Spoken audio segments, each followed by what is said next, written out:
Hello నమస్తే, welcome to my channel Priya's voice.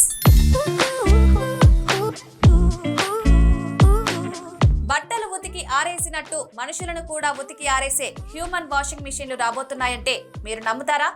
కానీ ఇది నిజం. బాగా అలసిపోయిన వ్యక్తి స్నానం చేసే ఓపిక లేకపోతే మిషన్లోని టబ్లో 15 నిమిషాలు కూర్చుంటే చాలు. కొద్ది నిమిషాల తర్వాత తలతలలాడే శరీరంతో బయటకు రావచ్చు. మెషిన్లోని ఏఐ వ్యక్తి చర్మం తీరును పరిగణలోకి తీసుకుని వాష్ అండ్ డ్రై ఆప్షన్ను నిర్ణయిస్తుంది. జపాన్కి చెందిన సైన్స్కో కంపెనీ ఇంజనీర్లు ఈ మిషన్ని తయారు చేశారు.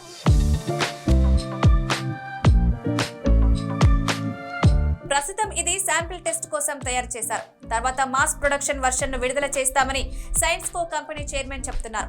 మనుషుల భవిష్యత్తు అవసరాలను దృష్టిలో పెట్టుకుని జపాన్ ఇంజనీర్లు దీన్ని తయారు చేశారు. అయితే ఈ మిషన్ డిజైన్ 50 ఏళ్ల క్రితం నాటిది. 1970లో జపాన్ వరల్డ్ సాన్యో ఎలక్ట్రిక్ కో దీన్ని మొదటిసారి తయారు చేసింది. దాంతో పోల్చితే కొత్త వెర్షన్లో అత్యధిక మసాజ్ బాల్స్ లాంటివి అమర్చినట్లు తయారీదారులు చెప్తున్నారు.